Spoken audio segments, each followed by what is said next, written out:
Hello everyone, good morning. तो इसके पिछले वीडियो में हमने गोल्डन रूल से जर्नल एंट्री कुछ पास किया था, लेकिन गोल्डन रूल कुछ केस में फेल हो जाता है। तो जिस रूल से हम लोग जर्नल एंट्री हमेशा बनाएंगे वो है मॉडर्न रूल। तो मॉडर्न रूल का एकदम सिंपल सा कंसेप्ट है। वो कहता है एसेट, लायबिलिटीज, इनकम, एक्सपेंस। अगर एसेट है तो उसको डेबिट करो, अगर एसेट है तो उसको डेबिट करो, अगर लायबिलिटीज है, कर्ज है, तो उसको क्रेडिट करो, अगर इनकम हो रहा है तो क्रेडिट करो, और एक्सपेंस हो रहा है डेबिट करो। लेकिन अगर आपका एसेट का बैलेंस क्या होता है, पहले मेरे को ये बोलो। एसेट का बैलेंस होता है डेबिट, ठीक है।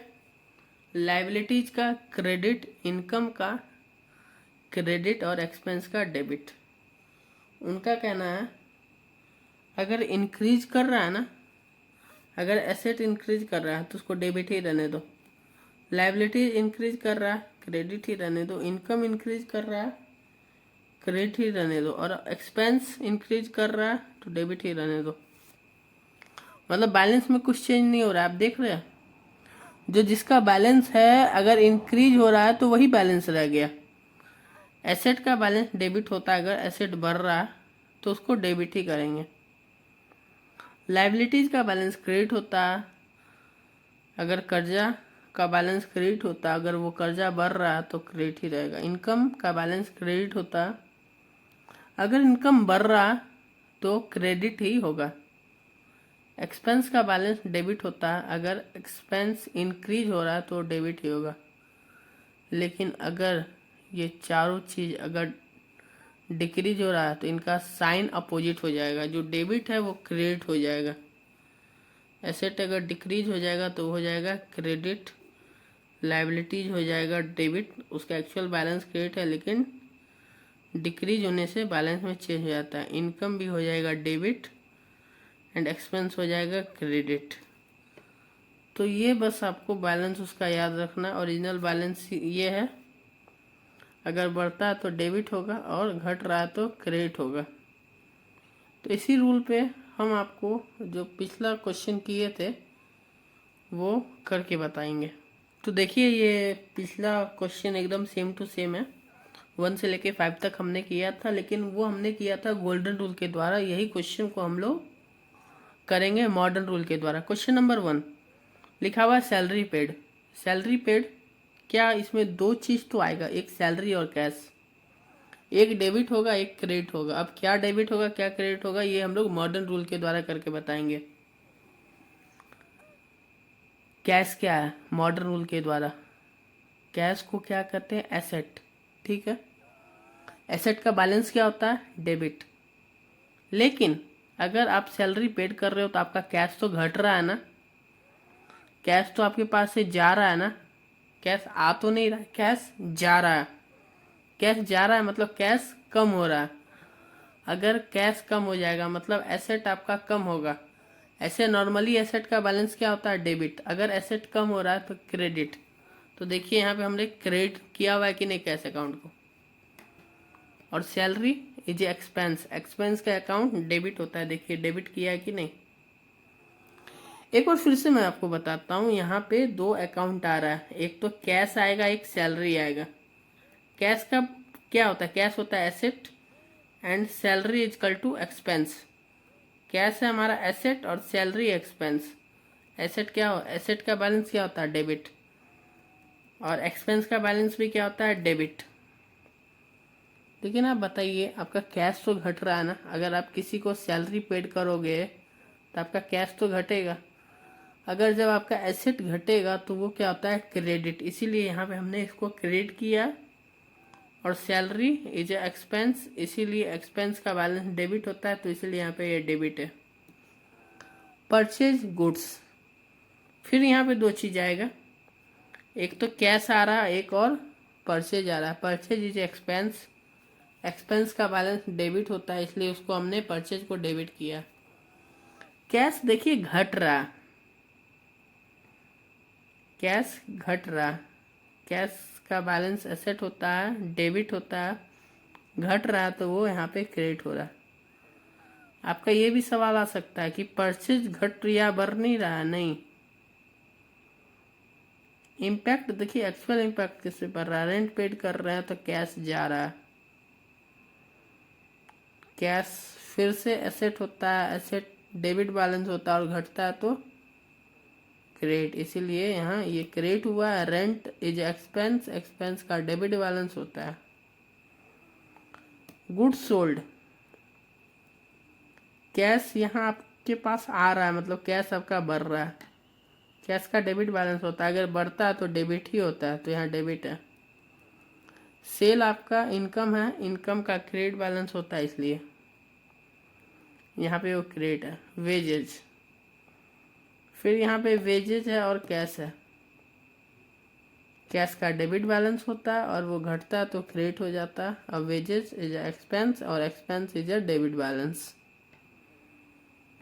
इसके बाद में अब हम सीधे आईसीआई का क्वेश्चन डिस्कस करेंगे, आईसीआई का सम बनाएंगे।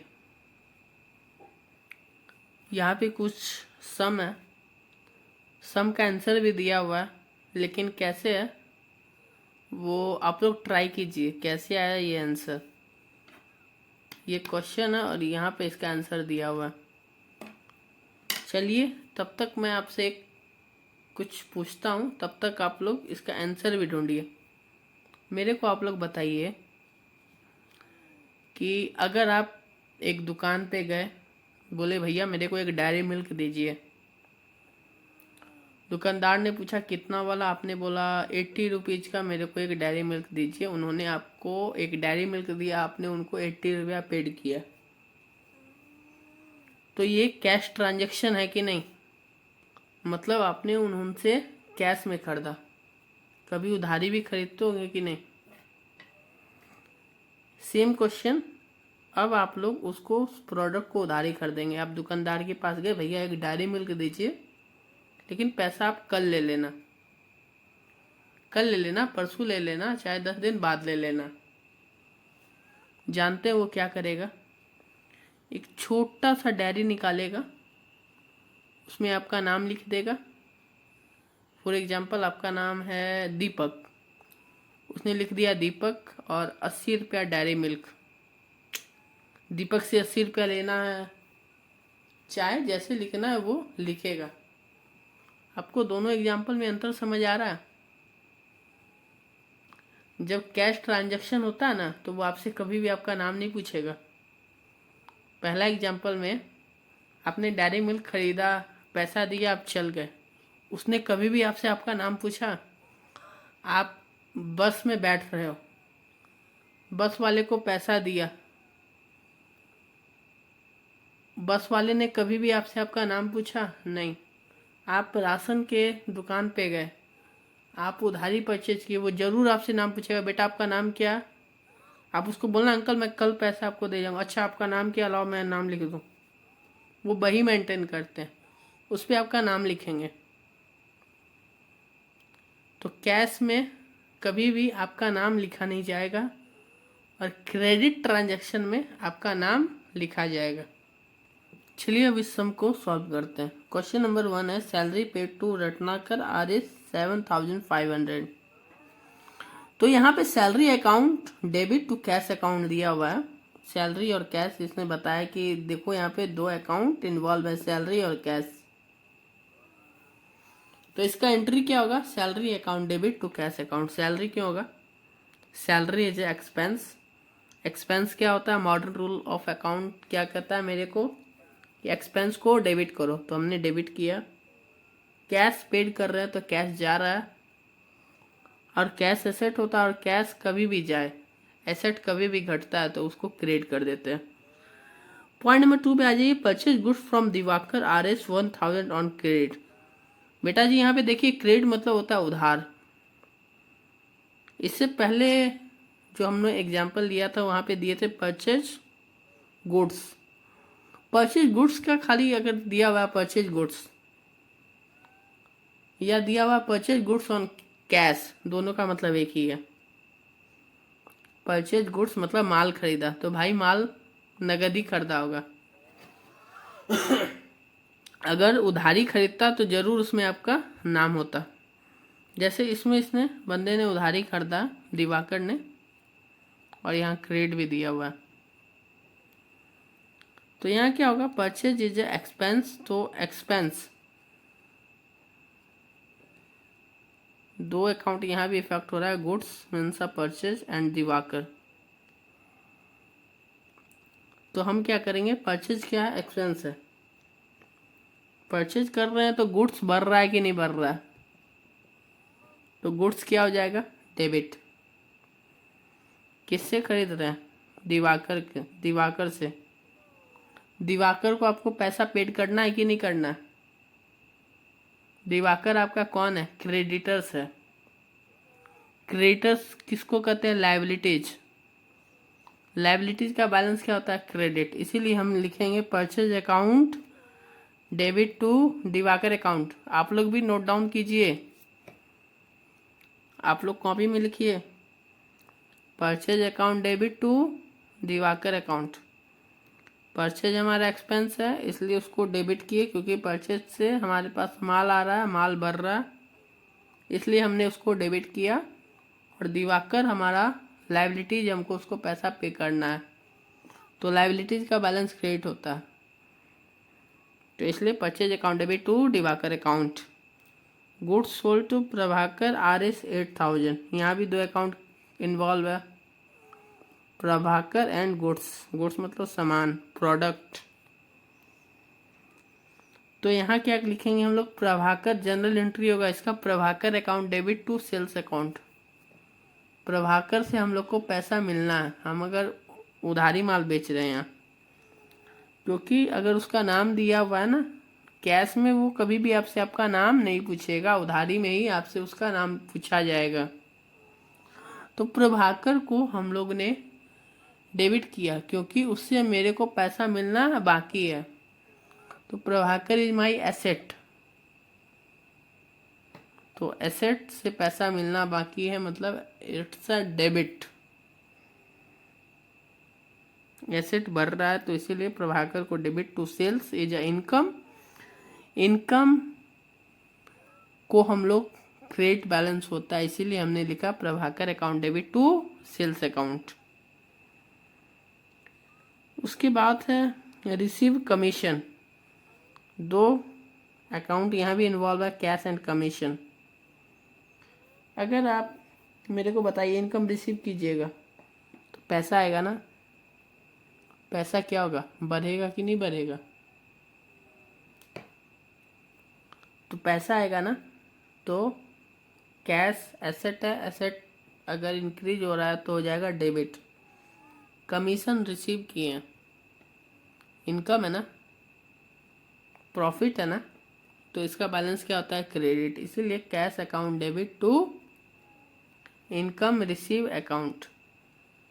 उसके बाद आ रहा है बाउट, मतलब परचेज, और बाउट का मतलब एक ही होता है, मतलब खरीदना। फर्नीचर खरीदा कमलाकर से, तो यहाँ भी दो अकाउंट इन्वॉल्व है, फर्नीचर एंड कमलाकर। तो इसका जनरल एंट्री होगा furniture account debit to Kamlakar. Furniture asset होता है। पहला क्लास जो हमने लिया था अकाउंट्स का बेसिक का, उसमें एग्जाम्पल में एसेट में फर्नीचर भी लिखा हुआ था। जिन बच्चों ने देखा होगा उनको अभी ये दिक्कत नहीं होगा फर्नीचर, और कुछ बच्चे ने वो वीडियो नहीं देखा, उनको लग रहा हो खाली कैश ही एसेट होता है। तो जिन्होंने नहीं देखा है तो वो जाके देखिए एसेट किसको कहते हैं और लायबिलिटीज किसको कहते हैं, और इनकम किसको कहते हैं और एक्सपेंस किसको कहते हैं। तो फर्नीचर एसेट होता है, तो खरीदोगे तो फर्नीचर बढ़ रहा है, इसलिए फर्नीचर अकाउंट डेबिट। किससे खरीदा, कमलाकर से। कमलाकर को आपको पैसा देना है, आपने अभी तक पैसा नहीं दिया, उधारी में फर्नीचर खरीदा है, तो वो आपका क्रेडिटर्स होता है। क्रेडिटर्स इज अ लायबिलिटीज, और लायबिलिटीज का बैलेंस क्रेडिट होता है, इसलिए furniture account debit to Kamlakar account. अब आप देखिए paid to Shubham RS 1200 for rent. यहाँ भी दो अकाउंट है, रेंट और कैश। तो रेंट क्या आपका एक्सपेंस है, एक्सपेंस का बैलेंस डेबिट होता है। कैश जाएगा, कैश एसेट होता है, अगर कैश घटेगा तो क्रेडिट होता है। नॉर्मली कैश का बैलेंस डेबिट होता है, लेकिन ये अगर डिक्रीज होता है तो क्रेडिट होता है। आज का हमारा लास्ट एंट्री, डिपॉजिट RS 5000 इन बैंक।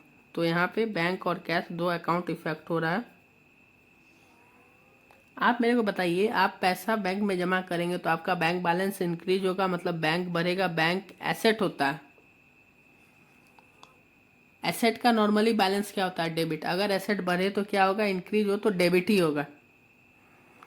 कैश भी क्या होता है? एसेट होता है। आप मेरे को बताइए, अगर आपका बैंक बैलेंस बढ़ेगा तो आपका कैश तो कम होगा। कैश कैसे कम होगा? नहीं समझे? देखिए, आप बैंक में गए, पैसा जमा किए। पैसा मतलब कैश आपका घटा कि नहीं, जमा किए। फॉर एग्जाम्पल, आपके पास 5000 रुपया, आप बैंक में गए, बैंक वाले को दिए, तो आपका 5000 जो कैश था वो घटा कि नहीं घटा? पेड कर रहे हो ना बैंक को भी, तो वो 5000 रुपया आप पेड कर रहे हो। Cash is a asset. तो यहाँ कैश घट रहा है कि नहीं? कैश का एसेट है, एसेट का बैलेंस क्या होता है? डेबिट। लेकिन वो अगर डिक्रीज हो तो क्रेडिट हो जाता है। तो कैश यहाँ हो जाएगा टू कैश अकाउंट। इसका एंट्री होगा bank account debit to cash account. Bank asset होता है, बैंक बढ़ रहा है, इसलिए वो डेबिट हो गया। तो आशा करता हूँ आज का वीडियो आप लोग को अच्छा लगा हो। जितना भी ट्रांजैक्शन मैंने बताया वो समझ आया।